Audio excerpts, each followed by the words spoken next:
Una maravilla. Hoy quería hablaros de un tema sumamente importante. El gran propósito es aquello que te conecta con Dios, que conecta tu esencia y lanzas, toca a los hombres, llega a ti. Y os voy a hablar de un tema que se llama la oración enfocada. Oración enfocada.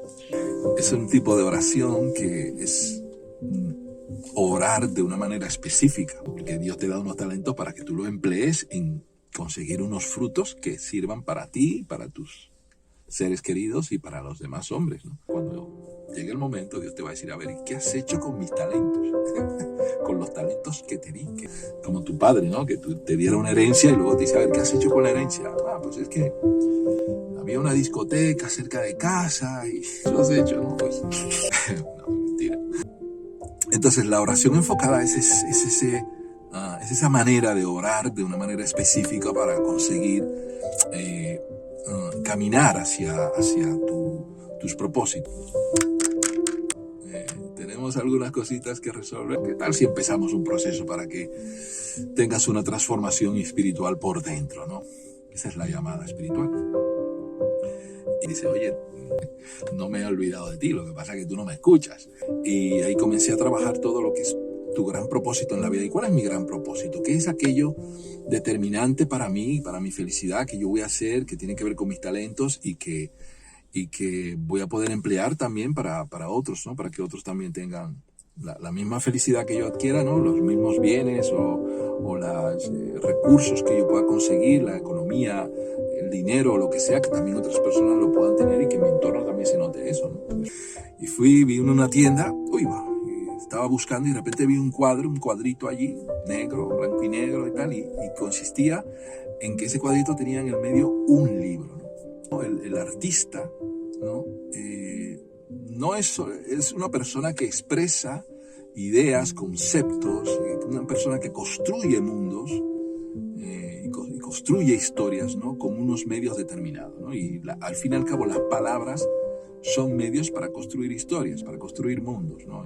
No es distinto un pincel de un lápiz, ni de unas conga piano, ni todo es lo mismo en el fondo. O sea, es el fundamento de todo, es la fuente todopoderosa del Señor. Ahí estamos en esa ruta, en ese fluir, ¿no? Que es lo que hace que nosotros conectemos con eso y de nosotros voces angelicales. Bueno, como escritor nunca jamás hubiese elegido ese camino. En casa el lenguaje, el idioma siempre fue muy fluido. En mi casa se hablaba muy bien y eso lo supe también cuando otras personas extranjeras me dijeron, oye, pero vosotros no tenéis un acento demasiado marcado. Había, pues, en mi casa, por ejemplo, habían dos libros. Uno era un diccionario. Bueno, habían tres, un diccionario, un libro ¿qué se llama esto? De contabilidad y finanzas de mi padre. Anteriormente hubo una Biblia, eso no había más libros. Y luego lo que habían eran novelitas de esas de vaquero que leía un tío mío, que estaba todo el día leyendo sus novelitas pequeñitas de vaquero que se las bebía en un día, ¿no? Me encantaba escuchar la radio, ¿no? Las radionovelas. En esa época en Santo Domingo había una radio que se llamaba Radio Guarachita. Y entonces ahí ponían unos programas que novelaban, ¿no? Hacían como experiencias sonoras de hechos y eventos y cosas que habían pasado en la isla. Novelas, ¿no? Novelas al uso, ficciones, ¿no? Pues que el coronel no tiene quien le escriba, yo qué sé, cosas de estas, ¿no? De literatura. Y a mí me encantaba eso. Y sobre todo que mi abuela era una contadora de historia. Estaba siempre en su mecedora allí con su pipa,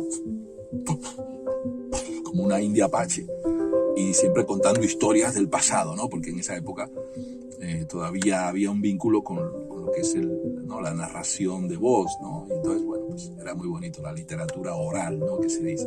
He leído trogollón de libros y de repente apareció la escritura en mi vida. No sé cómo, pero llegó así, de una manera fortuita, ¿no? Sí que es cierto que yo llevaba muchos años escribiendo un diario mío, porque al cambiar con la crisis anterior, ya no podía tener mi taller de pintura, ni de diseño, ni nada, y entonces yo me dediqué, pues tenía unas libretas y ahí dibujaba, pintaba, escribía cosas y tal, porque la necesidad de crear es mi talento, crear cosas, y tengo que hacerlo, porque si no lo ejerzo es como si me muero. Entonces el gran propósito vino ahí. Entonces de repente entiendo que mi gran propósito es escribir un libro, fijaros que el 85% de las personas del mundo, y estamos hablando de trogollón de millones, han intentado escribir un libro. Entonces, de eso solamente un 5% más o menos llega a haber publicado su libro.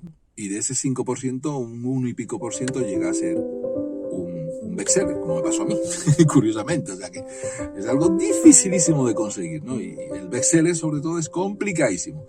Aunque estás maravilloso, escribía una página al día, me iba a encontrar con 365 páginas al fin del año. Es una cuenta de la abuela, ¿no? Y así fue. Y luego de ahí tú coges y comienzas a hacer una limpia, porque si eres una cosa profesional tienes que hacerlo, limpiar hasta conseguir el producto adecuado de un libro de 200 páginas, ¿no? Que quede limpio, organizado, corregido y absolutamente con la excelencia que requiere, porque de esto se trata, ¿no? Y entonces ahí comprendí el poder de la oración enfocada, que es aquello que va a hacer que yo esté conectado contigo con un propósito realmente grande, en el sentido de que esté conectado con algo que es más grande que tú. No hay nada, pero estoy gustísimo, y es que no necesitas nada. Ahí no hace falta ni reloj, ni billetera, ni el coche con nada, ni las llaves del coche, ni no sé qué, para que las cosas funcionen. Nada, ahí no hace falta nada, estás tú, tu esencia, tu alma y Dios.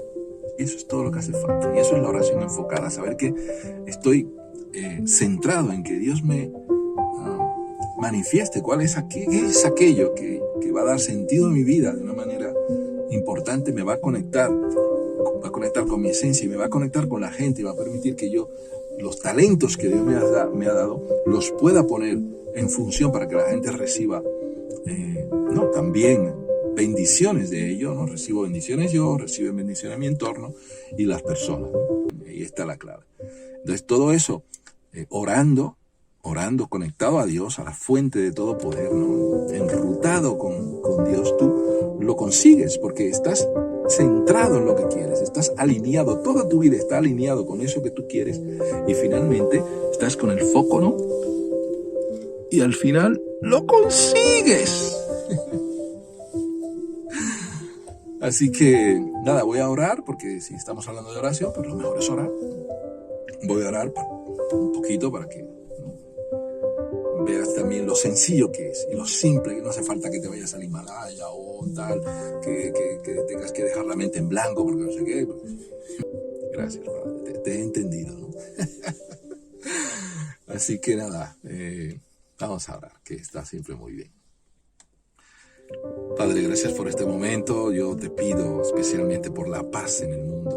Padre Santo, ten misericordia de nosotros como especie, Señor. Ayúdanos a enfocarnos en este momento de nuestras vidas tan delicado, Señor, en lo que realmente es importante: el amor, la paz, la concordia entre las personas, la fraternidad entre los hombres, Señor. Te doy gracias, Señor, por este momento, porque puedo